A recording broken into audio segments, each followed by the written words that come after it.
Olá pessoal, sejam bem-vindos ao Mundo da Elétrica. No vídeo de hoje eu vou falar para vocês sobre 220 volts fase-fase e 220 volts fase neutro. Existe diferença?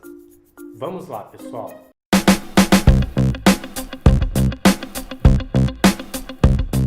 Bem, pessoal, recebi algumas mensagens e questionamentos e principalmente por e-mail, uma pergunta que foi do Robson.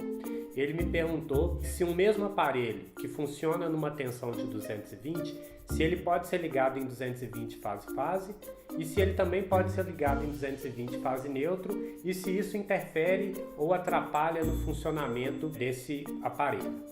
E a resposta é: funciona e não tem nenhum problema você ligar um aparelho que precise de uma tensão de 220 volts para funcionar, seja ela ligada em fase-fase ou seja ela ligada em fase e neutro.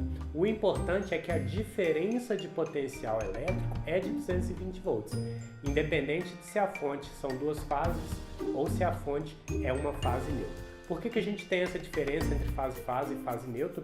Eu já falei para vocês aqui no canal sobre tensão de fase e tensão de linha. Vai aparecer na tela aí para vocês agora uma imagem que mostra dois sistemas de ligação, que é o sistema 380/220 e o sistema 220/127. Ambos os sistemas de ligação, eles têm a tensão 220 volts, a diferença de potencial é 220 volts.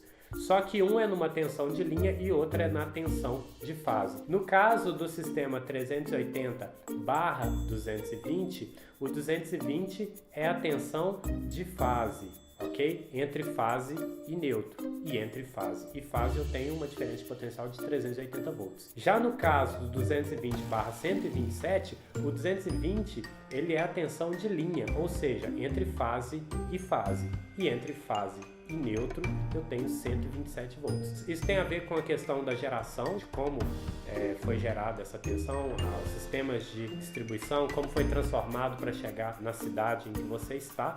Mas no Brasil tem esses dois sistemas de ligação e existem outros sistemas de ligação que têm outras tensões. Tá? Mas ambos os sistemas de ligação, eles têm 220 volts, só que um com tensão de linha e outro com tensão de fase.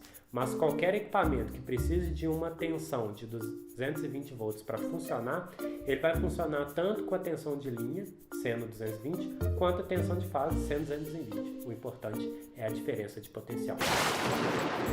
Então isso responde a pergunta do Robson. Se tiver ficado alguma dúvida, deixe aqui embaixo nos comentários que iremos responder. Se é a primeira vez que está em nosso canal, não deixe de se inscrever e receber todas as nossas atualizações. Inscreva em nossa lista VIP de e-mail e receba e-mails aí do mundo da elétrica. E em nosso Instagram para receber fotos do dia a dia do mundo da elétrica. Valeu pessoal e até o próximo vídeo.